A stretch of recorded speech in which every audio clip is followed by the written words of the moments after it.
Hi, this is Monica Packer from About Progress, and you are listening to The Messy Middle, a monthly series where I share some of my own messy middle so you can see what progress looks like for a real woman in real time.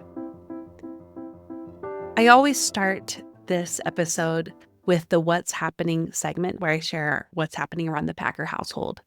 Let me just start by saying the tulips in our front yard are making my life. Every time I leave my house and come back, which is often right now because of all the things that are going on in spring, I just feel so happy to return and see the beautiful flowers everywhere I go. And I'm loving it. It's definitely, I think spring is my favorite season now. It used to be fall growing up, but I think it's spring. Besides all the things going on, which is the next thing that's been happening is like everything going on. I know if you have children in the home, you get this. Right now, we have all of our sports seasons starting between baseball and volleyball and soccer and dance. We have plays going on. We had a big spring showcase this past weekend for another kids' school event. So many things, but it's a lot of fun.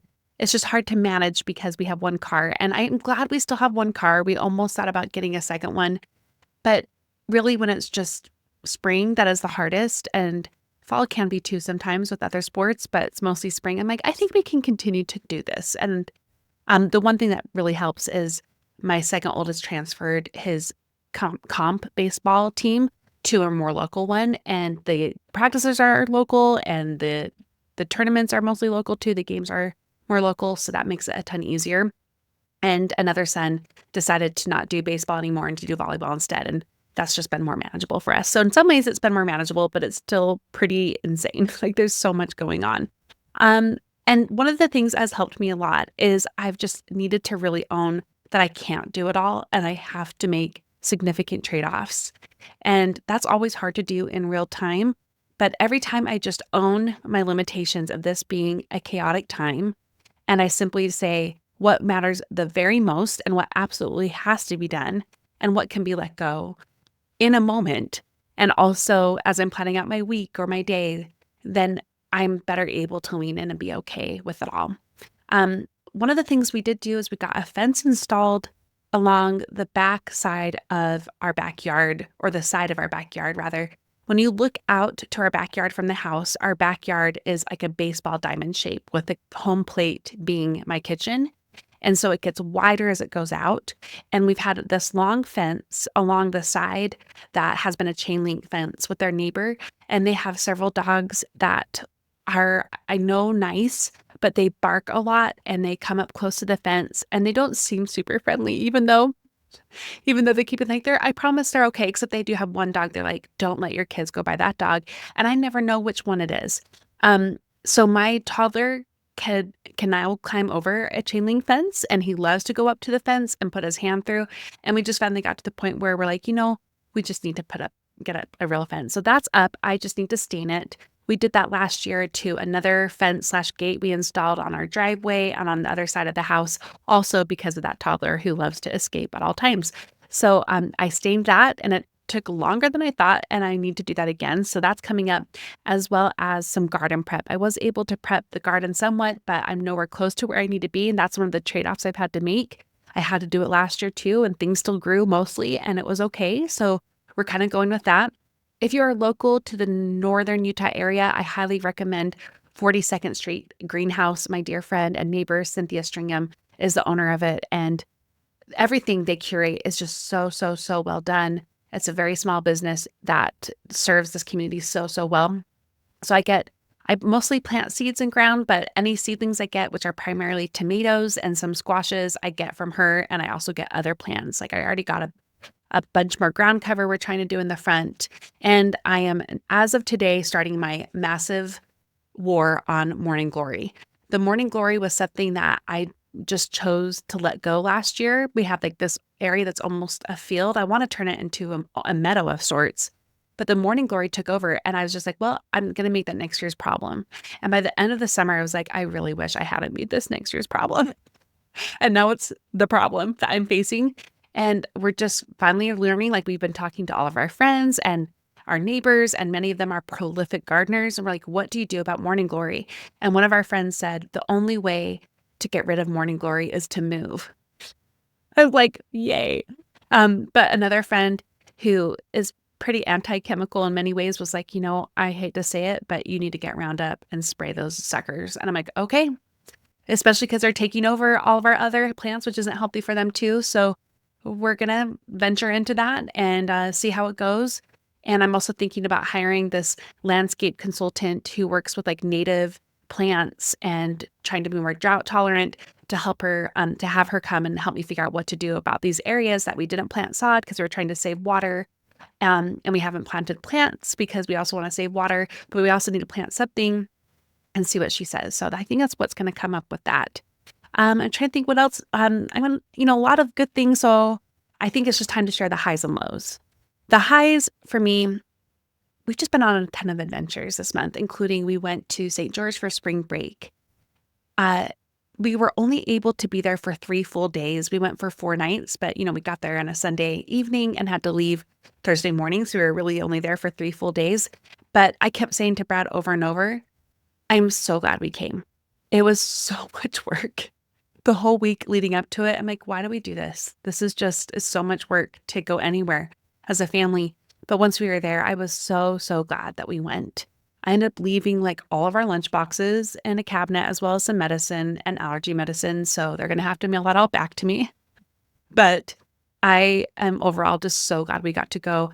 Brad wasn't able to get off work. And we've done this many times in the past. We go to St. George. We're in our Airbnb. We stay in Washington outside of St. George. It's more affordable. It's not as crazy. They have this great pool where we stay that has like a lazy river and big slides and hot tubs and pickleball. Like it's so, so great. I just want to go back tomorrow. But while we're there, Brad just works from home at the Airbnb and I just take the kids out all day. We usually come back, we kind of do our summer schedule. We go out in the morning and we come back in the afternoons and they chill out. And I did coaching most afternoons. And weirdly enough, my toddler slept that week. He took naps that week. And I was like, yes, naps are back. But guess what? They're not. He was just sick.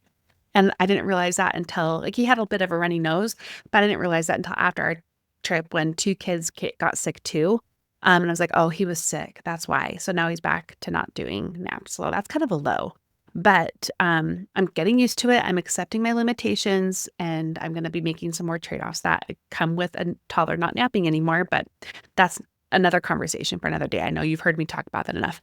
Another high was that my second oldest turned 12 and we started a tradition that many you may do where you take your child on a 12-year-old trip. And it can be very local. It can just be a 12-year-old day where you just stay around town and you take a vacation of sorts and go on adventures in your own city.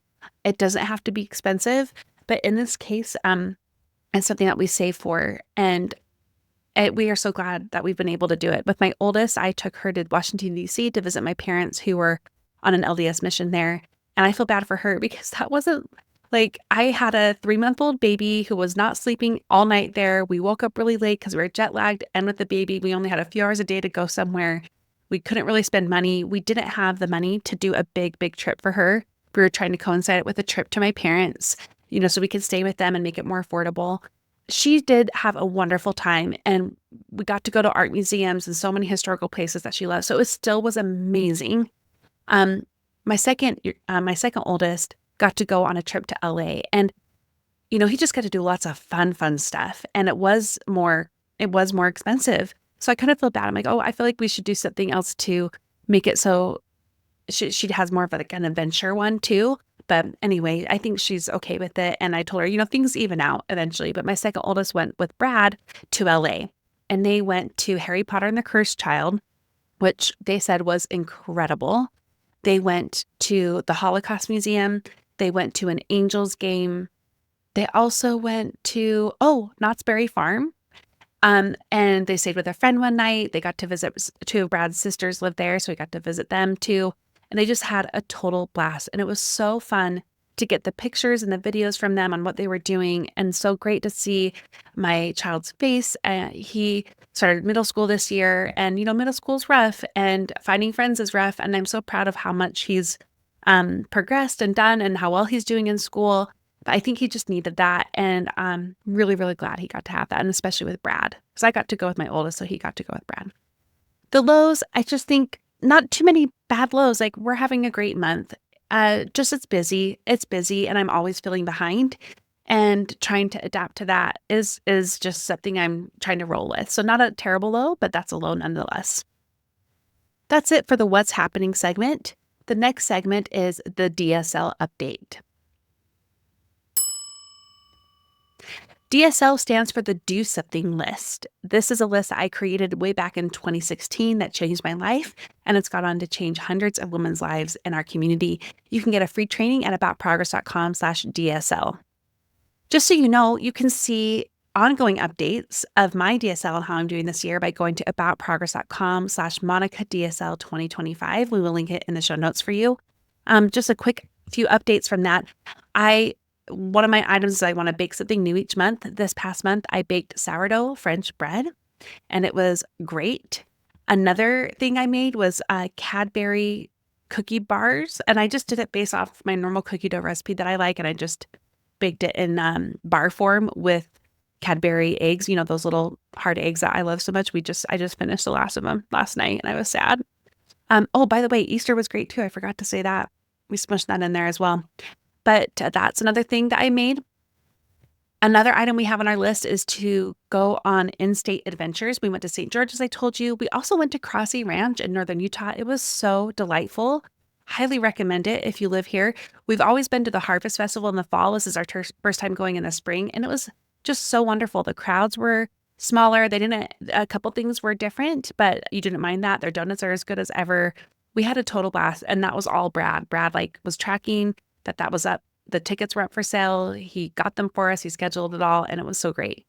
And last week I took my kids to the Tulip Festival at Thanksgiving Point, which is surprisingly packed. When we got there, I've never seen cars parked so far back and on the street leading up to the museums than that. And I thought, well, what event is going on? And I finally realized, oh, it's the Tulip Festival that we're actually going to. My kids didn't want to go. Frankly, I didn't want to go as a Friday afternoon. I had a lot to do. I was teaching a workshop the next day, and we just went anyway. And it actually was a total blast. And both of my kids that were complaining a lot as we were parking the car said separately to me, okay, this is actually really fun. So that's been good. Another item on my list is to take on one home project a month. And I did that with my second oldest room. When he's gone, I've been wanting to work on his room for literal years. He has the smallest bedroom in the house. It's very small. And his bed was just too big. It was a twin bed, but it was just large. It took up almost all the space, and his organization isn't working well. We wanted to paint it. So I surprised him by painting the walls, and then after he got back, we spent the weekend getting everything else organized with his Legos and trying to make things work more functionally for him.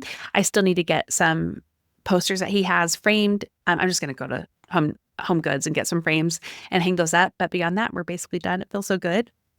Coming up this coming month with my Do Something list, I want to make sure I get out and get cultured. My kids are going, my oldest 2 or 3 are going to Wicked with Brad. We bought those tickets months and months ago, but I also got on the lottery for it. So I'm hopeful I can get a ticket and go another time. And if you want to do that locally, go to luckyseats.com and then you can do it from there. I'm also planning on going hiking a few times with friends, and I will plan for a hiking club for the supporters, or a hiking day for the supporters club soon. The next big project I want to work on is Brad's office. It hasn't been the right color forever. We want to put some shelves up for him that work better and organize it so it's nicer for him too. The garden is obviously not only a big to-do, but it's also on my Do Something list because I want to make some bouquets with my flowers. And I'm planning on getting back into the master classes. That's just that normal online masterclass kind of platform. I want to watch a couple more of those. Again, you can go to aboutprogress.com/MonicaDSL2025 to see my full list and my updates on that. That's it for the DSL update. The next segment is Make It a Habit. In this segment, I share what's going well and what's not going so well.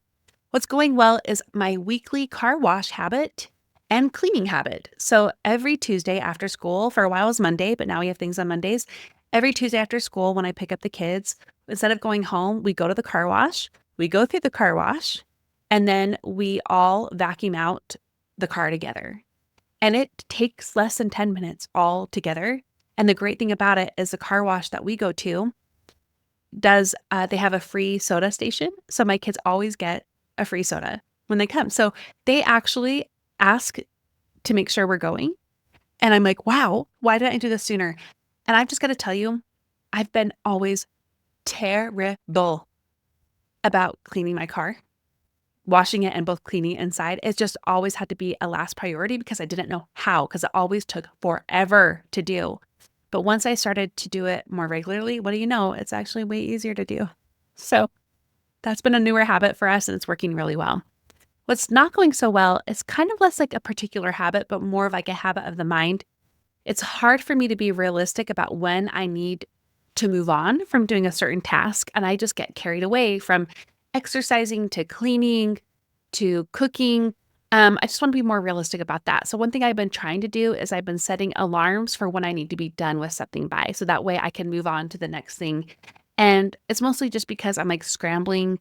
Like today I'm wearing this hat. I was supposed to wash my hair today. Didn't have time because of everything else that I just kept saying. I just got carried away with things. I wasn't even aware like, oh, I need to stop work now and do my strength training. And I was like, oh, I need to stop cleaning the kitchen so I can do strength training. Oh, I need to stop strength training so I can shower. Like, so I'm not going to set alarms for everything I do, but more in the moment. That's something I want to work on. That's it for Make It a Habit. The next segment is Book Watch. In the Book Watch segment, I share about how my book writing is going.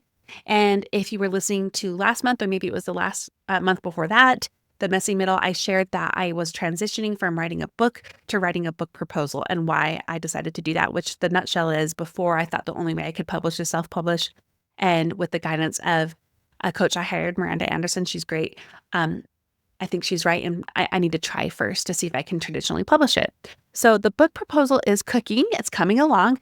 It's surprisingly harder than I thought it would be. And it's mostly because there are certain parts of a book proposal, which by the way, should be 50 to 70 pages long. It just takes a lot of work, but also there's segments of it where you're like, oh my goodness, I need to reach out to people and ask if they'd be willing to give a blurb on my book or to support me or to be a name on my back cover. Because that's partly what you're trying to do in selling a book. You're trying to tell them, here are the big names that are willing to sign off on my book. And here's my marketing plan, which is like, whoa, like a marketing plan. Could I go on a book tour? Would anybody want to see me? I don't think so. Like, who do I know who would be willing to share about my book online? I don't know. You're facing your imposter syndrome every other paragraph, it feels like. But I'm trying. And today I made a list of like almost 50 people that I'm like, okay, here's my network online of people that I know for sure would share my book. And I'm even thinking just if I ask them to, would they share about it on an Instagram story? But it's also making me think, oh my goodness, if I need to send like book packages to each of these people, how on earth can I afford that? Because from what I've learned from people who have traditionally published, the advance they give you goes towards your own book tour and your own marketing. You pay for all of that. And if I'm self-publishing, of course, that's all on me too. So anyway, just thinking that through.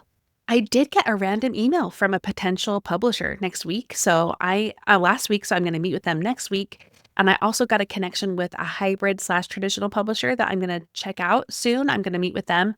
But on the horizon is after I get this book proposal written, I need to, on Canva, I'm going to make it all pretty.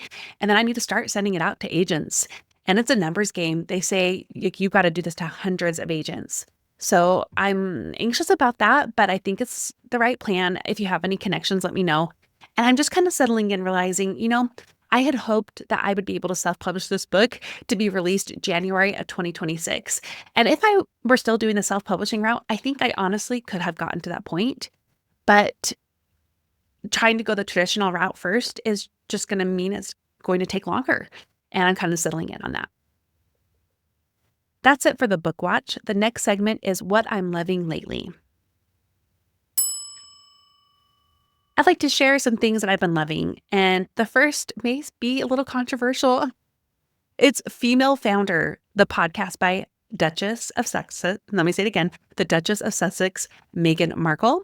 And that's why it's controversial, which is so dumb in all capital letters. And if you know me, you know that I am a big lover of anything British royalty. And I think people love to pin the British royal family against Meghan Markle, and people love to hate Meghan Markle. And I just say I love them all, and it's okay. And I think she is severely misunderstood, and I don't think she has done everything perfectly at all. Like, I'm not like, oh, she could do no wrong, but I'm also like, she's not the worst person in the world. I think she's really brave. Can you imagine knowing that any little word you say or face you make or hair out of place, which literally happened on her wedding day, is going to make people send you death threats and make fun of you? Uh, and yet she keeps coming up and like doing things when she doesn't necessarily like have to. So yeah, I really like her podcast. I think it's interesting. I think it's well done, and I think she's very smart and asks good questions. So I really like it. The next thing I've loved is Ina Garten's book, Be Ready When the Luck Happens. So good. You've got to listen to the audiobook because she narrates it. And it is a pure delight. There was so much about her life I didn't know. And I found it so inspirational, personally and professionally. And I loved it. I loved it so much. So definitely listen to that book. And another one that I actually recommend listening to as well is a fiction book. It's By Any Other Name by Jodi Picoult. That's how you say her last name. It's just funny because it doesn't look like that when you look at the spelling. I'm going to share way more about that book in the book report episode for my private premium podcast, More Personal. But this was about what if Shakespeare was actually a work written, like what if he was a face to many people writing his plays, which actually I now believe, and one of them was a woman, and the story of her life. But there's like 2 time frames going on and like her ancestors' life in more modern day. So super good. And finally, I have been loving some dresses I bought from Alex Mill way back in December when they were on sale. They're kind of like my resort dresses. They're stripes. They almost look like long pajamas, like nightgowns, but I'm loving them. That coupled with like a bright necklace or, some earrings, really fun to wear. That's it for what I'm loving lately. The next segment is On My Mind. What's on my mind is just the main question of, have I made the right decisions about 2 kids and where they're going to school next year? My oldest is leaving our beloved charter school and going to our public high school, and charter schools are public too, just so you know. But just like the one we're in our district too. And she's our child with autism, and it's a big shift to leave a place where you feel really safe to not. And I'm just worried about it. But there is one charter school we have our eye on, but it's a lot farther out. We only have 1 car, and we're going to likely have 5 kids in 5 schools in the fall, including my toddler, who is likely going to be starting in nature school. We're the first on a waiting list. As you probably know, he is technically nonverbal. He's starting to babble more and make some more sense to me, but like not to anyone else. And all the speech therapy we've been getting and all the specialists are like, if you can get him around other kids his age as much as possible, and they're highly recommending he does preschool pretty young. So he's going to be 2.5. It's the youngest I've ever had a kid do that. But anyway, with him being in school, my oldest being in high school, my second oldest being in junior high, and then it comes to my third child, my third oldest is going to be also leaving our charter school for a couple of reasons. His class his teacher's amazing, which is why we've stayed for so long, but his class has just struggled for many years, and it's just time for him to be in an environment where, he can learn a little bit better. So he's going to our local elementary. So that's the 4th kid at a 4th school. And then I know this is confusing how I did it because I said the youngest is part of the oldest, but or first in lineup. And then my 4th kid is going to stay at the charter school. So I'm like, I don't know if we could take you to that charter school that's way across the way because she can walk to this high school if she needs to, or we can drop her off on the way. So I'm just worried if I'm throwing my kids to the wolves, basically. And it's hard to make those big decisions, but I'm walking myself through it and knowing, a lot of times you don't know what you don't know, and you have to just start. And if it doesn't work out, we can always pivot. And I know that with her, we know we have hybrid options and even online options or homeschooling options or even that charter. So, and with my, third who is going to the local elementary, if he's not doing well there, we can see if we can get back into the charter. I don't know if we could, but we can see. That's it for On My Mind. The last segment is about Progress is Progress. In this segment, I share just how we're doing as an online community and business, starting with the Supporters Club. The Supporters Club makes my work with About Progress free and available for all. And for a very small amount each month, people are helping make sure this work is more financially stable. There's a lot more to that. But they also get 3 levels of exclusive benefits. So right now we are at 183 supporters, which is a huge uptick than our normal. A lot of people joined in to listen to the GLP-1 episodes and have stuck around because I think they are liking the benefits and the content. I gave a much more in-depth update on how the Supporters Club is doing, alongside how I'm doing with my goals this year in a recent episode for one of the benefits, which is more personal, my private premium Always Ad-Free podcast, where I lean into the personal side of personal development. That's also where you will find the GLP-1 episodes, the book report episodes, the casual convos, which are like our most popular episode besides the deep dive. So definitely check it out. I'm gonna do my usual hiking club a few times this summer. We're gonna do the garden party again at the end of the summer, and I'd love to have you part of it. Go to aboutprogress.com/support to sign up. And in other news, I did the How to Dream Again workshop last week. It was so fun. Loved teaching it. And it's now available as a buyable workshop online that you can get for just $17. So go to aboutprogress.com/dream to check that out. And I'm hosting another workshop this month, and you will be hearing more about that on Monday's episode. So stay tuned. Yeah, and I think beyond that, we're doing pretty well. I would say I'm still here, and not feeling total despair. The review of the month is by Tracy's Blue Horse. She wrote this back in March. Thank you so much. We've only had 2 reviews left this year, both in March. So I thank you to those reviewers. And if you could please leave one, that would be so great. And you also automatically submit yourself to any giveaways I do in 2025, and you get a head start with that too. So leave me a review on Apple Podcasts, please. This review says, Monica's conversations feel just that, like real conversations for real people. She brings so many great topics and ideas to mull over. I'm so grateful for her candid nature and her joyful spirit. Thank you. Thank you, Tracy. If you recognize that review, email me at hello@aboutprogress.com, and I'd love to send you a little gift package. And I don't feel like a joyful person. I feel happy. Isn't that funny? Like, I feel good. Maybe that is joy. I think I did a whole episode on that years ago, actually. So yes, maybe I am a joyful person. Thank you for that. Thank you for listening. And I hope in hearing my own messy middle, it gives you the courage to lean into your own messy middle today.